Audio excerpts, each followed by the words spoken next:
오늘은 전도는 쉽고 되어지는 것이다. 제가 쓴 책 가운데 119가지 케이스 중에서 34번째 케이스 탈북 꽃제비 출신 준목 이렇게 나와 있는데, 오늘 이 제목의 주인공 된 변종혁 준목님을 이 스튜디오에 모셨습니다. 오늘 제가 그냥 책으로 돼 있는 것을 말로만 하는 것보다는 실제 본인의 얘기를 좀 같이 나누는 것이 훨씬 더 은혜가 되고 좋을 것 같아서 모셨습니다. 반갑습니다. 네, 목사님 안녕하십니까.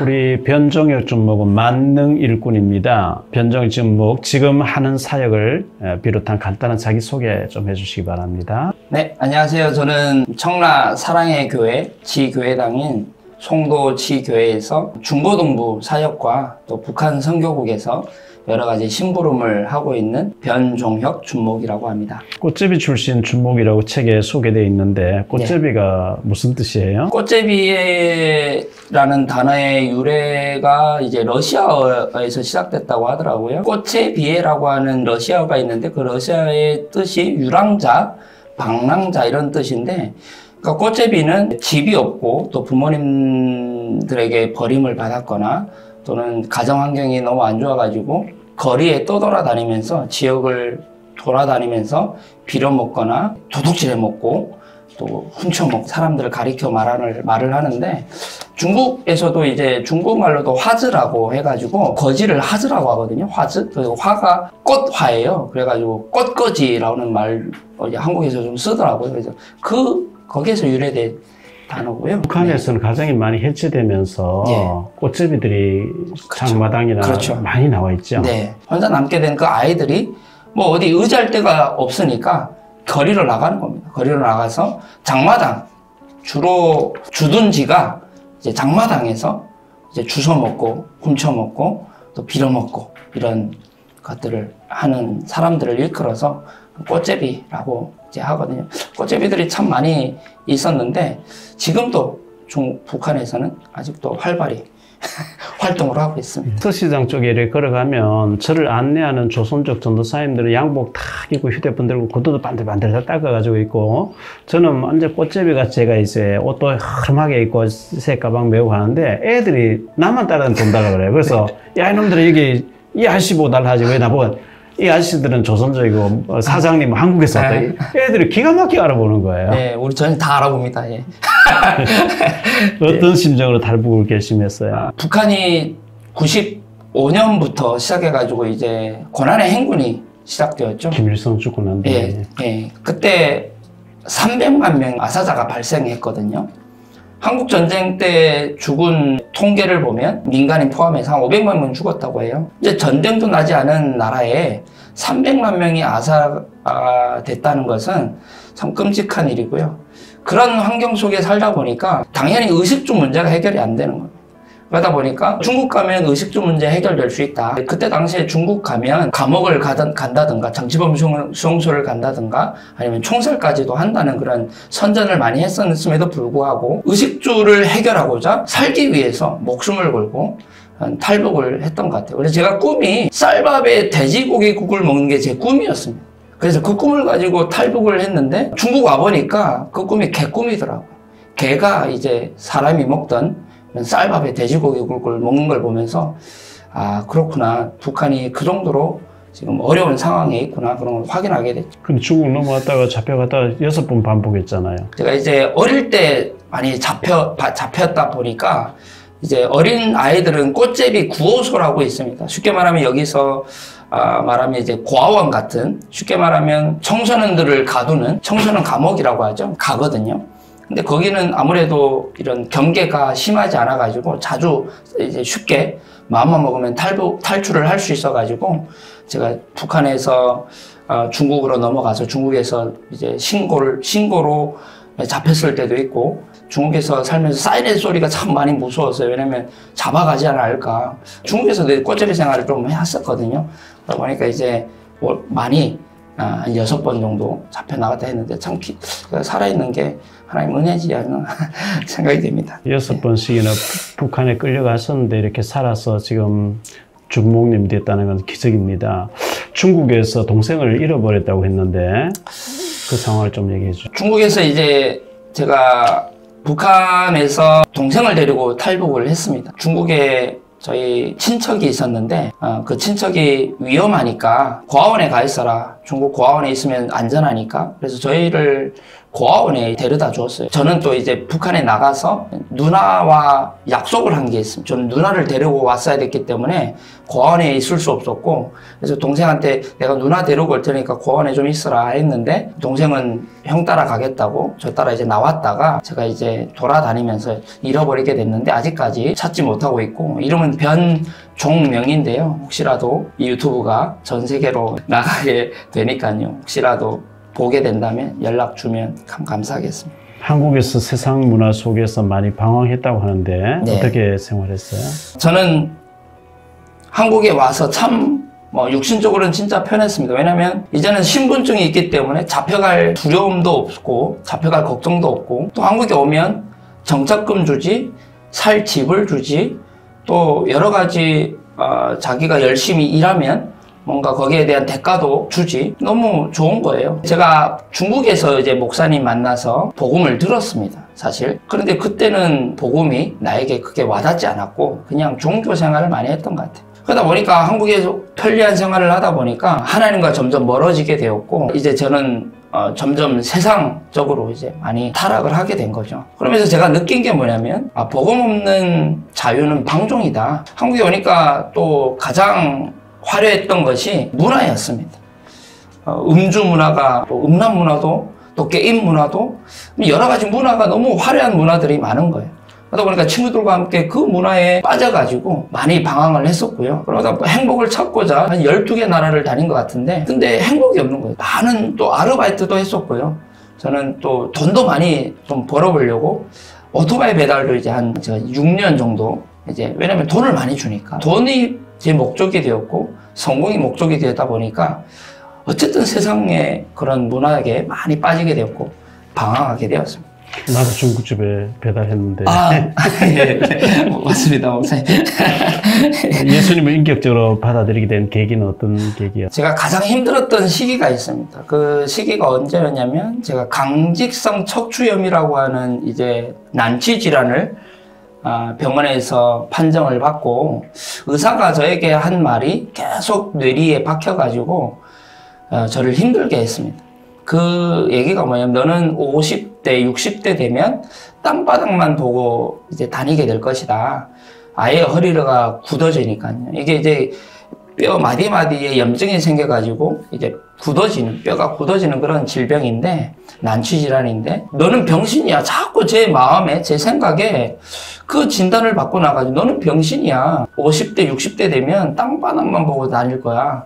그런 자꾸 생각이 드는 거예요. 그러다 보니까 제가 이렇게 살 바에야 그냥 죽자. 그래서 제가 자살을 2번 결심하게 됐거든요. 그때 당시에 참 많은 자살을 결심하기까지 많은 공황증과 우울증과 또 대인기피증, 많은 정신적인 그런 고통을 당하다가 결국 그 마지막이 자살이라고 하는 극단적인 선택을 하게 됐는데, 사람이 죽기가 쉽지 않더라고요. 근데 그때 이제 제 마음에, 그래, 교회 한 번만 더 나가보자. 제가 목사님께는 한 99년도 있었는데, 그때 이제 처음 중국에서 만나가지고 복음을 들었습니다. 그래서 이제 그 이후에 2004년도에 이제 한국에 왔는데, 한국 와가지고 단 한 번도 이제 사랑의 교회를 떠나본 적은 없는 것 같아요. 그냥 한 달에 한 번, 많으면 2번 종교 생활을 왔다 갔다 하면서 하게 됐죠. 그런 가운데 그래, 교회 한 번만 나가보고 거기에서 답이 없으면 나는 진짜 죽겠다. 그런 결단으로 교회 이제 나가게 됐습니다. 메시지 기억 없습니다. 메시지 기억 안 나고 그때 예배 설교 제목이 뭔지도 모릅니다. 근데 예배 다 끝나고 이제 목사님이 인사를 이제 하는 가운데 저에게 이제 이런 질문을 하게 됐습니다. 너 아직도 거기서 사냐? 이 질문이었거든요.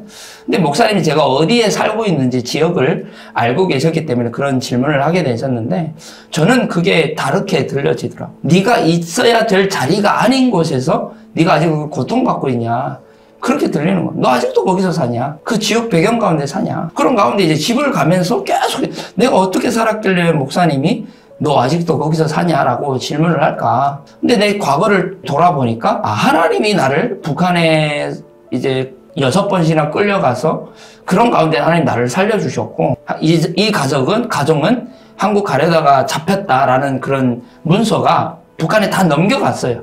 그 정도 되면 총살 당하지 않으면 아니면은 정치범죄로 갇혀야 되는데 저희 가정이 정말 기적같이 너무 기적같이 하나님 은혜로 탈출을 하게 되었고 한국으로 이제 오게 되었거든요. 그런 과정 가운데 하나님이 살아계시는구나. 하나님이 나의 인생을 지금까지 이렇게 하나님의 스토리로 만드셨구나. 이런 게 믿어지기 시작하면서 하나님께 회개하기 시작했어요. 하나님 내가 살아계는 하나님과 전혀 방향이 맞지 않는 삶을 살고 있었습니다. 내가 있어야 될 곳은 그곳이 아닌데 목사님을 통해서 저에게 알게 하신 거죠. 너 있어야 될 곳은 그곳이 아니야. 그때 이제 하나님이 저를 만나 주셨고, 제가 그때 이제 고시원에서 살고 있었는데, 막 이제 고시원은 합판으로 돼서가지고 TV 소리가 다 들리거든요. 근데 거기서 막 통성 기도를 하면서, 하나님 죄송합니다. 내가 하나님을 떠나서 내가 이렇게 살아왔습니다 하면서 회개하게 됐고, 그때 진짜 하나님의 사랑을 체험하게 되고, 하나님 살아계심을 또 예수 그리스도를 인격적으로 만나게 되는 그런 계기가 되었던 것 같습니다. 20여 년 전에 연결해서 만났고 또 누나도 만나고 이렇게 했었는데 한국에 와서 한 달에 한 번 정도 나타나는데 어떤 목발 짚고 나타나고 어떤 때는 또 갈아서 나타나고 이러는데 눈길에 짜장면 배달하다가 미끄러져 다쳐가지고 오기도 하고 떠나지는 않고 종종 보이는 거예요. 그런 방황을 이제 하다가 근데 이제 뭐 불치병이라 하는데 불치병 예수님은 나병도 치료했고 아멘. 예수님이 불치병 치유하는 전문가시잖아요. 아멘. 예수님이 하시는데 하나님 하시면 못할 거 하나도 없잖아요. 아멘. 그것도 치유될 줄 믿습니다. 아멘. 기적적으로 검정고시를 패스하고 신학교 입학해서 그 과정도 좀 이야기를 해주죠. 저는 어릴 때 중국에서 이제 목사님 만나고 또 목사님 같은 많은 선교사님들 오셔가지고 후원도 해주시고 도와주셨어요. 그때마다 이제 목사님들이 오셔가지고 너 꿈이 뭐냐고 질문을 계속 하셨어요. 그때마다 제가 대답했던 게 뭐냐면 목사님, 선교사님들이 나를 이렇게 도와줬듯이 나도 나중에 나와 같이 어려움 당하는 사람들을 도와주는 목회자, 목사, 선교사가 꿈입니다. 그렇게 계속 얘기해요. 목사 흉내를 낸다고 막 이제는 주 예수 그리스도의 은혜와 하면서 이제 축도도 따라하게 하고 그랬던 기억이 있는데요. 그런 가운데 이제 한국에 오다 보니 한국 생활이 너무 편하잖아요. 그 꿈하고는 전혀 상관없는 하나님과 방향이 전혀 맞지 않는 삶을 살게 됐던 거죠. 그러다 보니까 뭐 신학교는 꿈도 꾸질 않았죠. 왜냐면 내 삶을 보니까 전혀 거기와 상관이 없는 거예요. 근데 이제 예수 그리스도를 인격적으로 만나고 나서 목사님께서 하신 말씀이 너 하나님 나라의 일에 쓰임 받아라. 다른 거 하지 말고 신학교 가서 신학을 해가지고 진짜 북한 살리를 준비해라. 그 말씀 해주셔가지고 신학교를 가게 됐는데 신학교를 들어가기 위해서는 이제 저는 학위가 필요하잖아요. 근데 저는 초중고 나오지 않아 못했거든요. 북한에서 이제 초등학교 중퇴로 돼 있어서 그러다 보니 학력을 인정받기 위해서는 검정고시를 치러야 되는데 제가 예전에 한번 한국에 와가지고 초등학교 검정고시 한번 봐라 해가지고 한번 그냥 본 적이 있어요. 근데 그때 당시에 이제 점수를 유추해 보니까 이거 탈락이 떨어진 거예요. 그래가지고 그냥 나는 공부 체질이 아닌가 보다. 그래가지고 그냥 아예 덮고 있었어요. 근데 지금 목표가 생겼잖아요. 초등학교 과정 검정고시가 합격이 된 거예요. 그러면 이제 중학교, 고등학교 검정고시만 따면 된단 말이에요. 근데 1년에 이제 2번 있습니다. 목사님이 이제 신학교 가서 공부해라. 그 해에 4월 달에 이제 중학교 검정고시를 보게 되고 8월 달에 고등학교 검정고시를 보게 됐는데 저는 진짜 제 실력으로 된 게 아니라고 보거든요. 제 IQ가 2자릿수입니다. 그 2자릿수 가지고 이제 내가 검정고시를 봐가지고 했다는 사실 검정고시도 턱걸이였습니다. 그런 과정 가운데 또 이제 증거를 주셔가지고 저를 신학교로 보내가지고 신학교 이제 학부 과정 또 연구원 과정 해서 이제 신학원 과정 해가지고 지금 7년 공부하고 목사님과 또 목사님의 기도와 또 사랑의 교회 많은 성도님들의 후원과 또 많은 우리 북한 선교회 후원으로 제가 이제 신학을 잘 마치고 졸업을 하게 되었습니다. 수많은 탈북 청소년 청년들이 남한 시스템에 적응하지 못하고 방황하고 있습니다. 답을 가진 자로서 그들에게 특별히 해줄 얘기가 있습니다. 그래서 제가 뭐 감히 목사도 아닌 주제에 이렇게 뭐라고 할 말은 없고요. 단지 제가 만난 복음, 제가 누리고 있는 복음을 좀 말씀을 드리자면, 제가 증인으로서 좀 말씀드리자면, 복음 안에 있으면 사실 모든 어려움, 모든 문제, 많은 위기들 사실 과정이거든요. 여정입니다. 복음 안에 있으면요. 근데 복음 밖에 있으면 그 모든 것은 문제가 되고 위기가 되고 그 모든 것은 실제로 희망 없는 완전 절망밖에 보이지 않고 전혀 빛이 없는 복음 밖에 있으면 그렇게 됩니다. 탈북자들만 복음이 필요한 게 아니거든요. 모든 사람이 저는 복음이 필요하다고 확신하고요. 모든 사람, 어떤 사람이라도 저 같은 사람도 복음 안에 있으면 변화되거든요. 근데 사실 복음은 끝을 알고 가는 게 복음이거든요. 우리 혹시 방황하는 청소년들이 있다면 또 방황하고 있는 우리 탈북민 대학생들이 있다면 정말 복음 밖에는 답이 없다는 것을 증인으로서 꼭 말씀드리고 싶습니다. 어떤 목회자가 되고 싶은지 또 어떤 비전을 가지고 있는지. 저는 이제 롤 모델이 있습니다. 저는 롤 모델이 한 분 계시는데 그분이 바로 옆에 계시는 저희 박영배 담임 목사님이십니다. 근데 롤 모델을 잘못 잡은 것 같은 느낌이 많이 드는데요. 왜냐면 목사님을 바라보면 제가 너무 작아 보여요. 저는 아직 복음에 결론 나지 않은 것 같은데 늘 복음만 누리시고 복음만 전하시고 또 지금 이런 유튜브와 책을 통해서 복음만 남기길 원하시는 목사님 같은 목회자가 되는 것이 저의 이제 감히 저의 이제 꿈이고요. 제 비전이 있다면요. 저는 북한에 정말 전도 올바른 복음을 가진 교회, 그래서 전도하고 선교하는 그런 교회를 세우는 것이 저의 꿈이고요. 저의 비전이고요. 또 하나는 결국 후대가 답이라고 저는 생각을 하거든요. 그래서 진짜 후대를 키울 수 있는 비전 센터를 세워가지고 마음껏 세계복음을 할 수 있는 그런 게 그게 이제 또 하나의 저희 비전이고 또 하나는 마지막 하나는 신학교를 세우는 것이 저의 비전입니다. 결국 한 명의 목회자가 한 명의 전도자가 일어나면 많은 사람을 살리게 되잖아요. 세 가지가 이제 하나님이 주신 저의 주신 그런 비전입니다. 제가 2007년도에 평양 가서 4일 동안 있다가 나왔습니다. 저하고 성경 공부 오래 같이 하시던 KBS PD로 계신 권영만 장로님이 추적 60분 북한에 이제 직판홍법 그것 때문에 취재돼 가신다고 같이 가자고 해서 평양에 가서 4일 동안 호텔에 있으면서 또 평양 시내를 둘러보고 또 지방에 있는 그 협동농장도 가보고 하면서 거기는 거대한 감옥입니다. 상상 초월입니다. 거리마다 집집마다 위대한 수령님 영원히 우리와 함께 계시다 우상화가 되어 있는데 저는 그걸 보면서 반드시 하나님의 자리에 김씨 왕조 3부자 올라가 있기 때문에 무너지고 통일된 그날 온다고 저는 믿고 있거든요. 아멘. 그래서 우리 변주목 같이 북한에서 넘어온 사람 중 사명자들이 준비되어서 하나님 문 여시고 아멘. 반드시 통일돼서 그 어마어마한 우상들이 다 무너지 그곳에서 하나님께 경배하고 예배할 날이 반드시 온다 저는 믿습니다. 아멘. 제가 봤을 때 만능 엔터테인먼트예요. 못하는 게 없어요.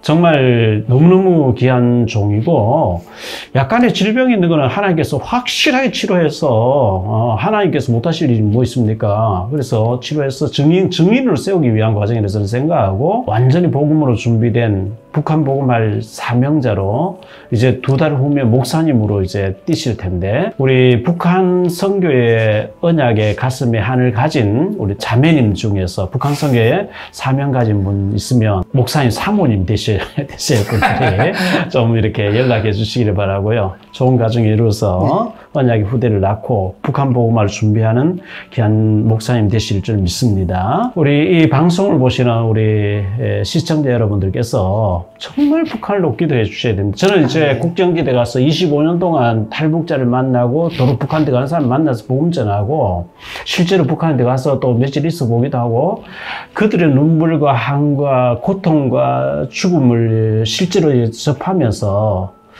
우리 한국교회 너무 등 따시고 배불러서 북한을 부담스러워하고 자꾸 외면하려고 하는 게 아니냐. 이건 큰 하나님 앞 제약이라 생각하고 하나님은 통일된 복음 통일을 이루어서 세계 선교하는 제사장 나라로 북한 교회를 쓰실 줄 믿습니다. 북한을 놓고 정말 기도해 주시고 또 후원해 주시고 이런 사명자를 많이 키워낼 수 있도록 기도해 주시면 감사하겠습니다. 오늘 귀한 우리 준목님이 출연해 주셔서 인터뷰하게 됐습니다. 시청자 여러분도 감사하고요. 북한을 놓고 기도해 주시면 감사하겠습니다. 오늘 출연해 주셔서 감사합니다. 네, 감사합니다. 다음 시간 또 뵙겠습니다. 사랑합니다. 축복합니다. 여러분의 구독과 좋아요, 알림 설정은 전도와 선교에 큰 도움이 됩니다. 전도에 대해 더 궁금하시거나 도움이 필요하신 구독자님들은 아래 주소로 연락 주시기 바랍니다.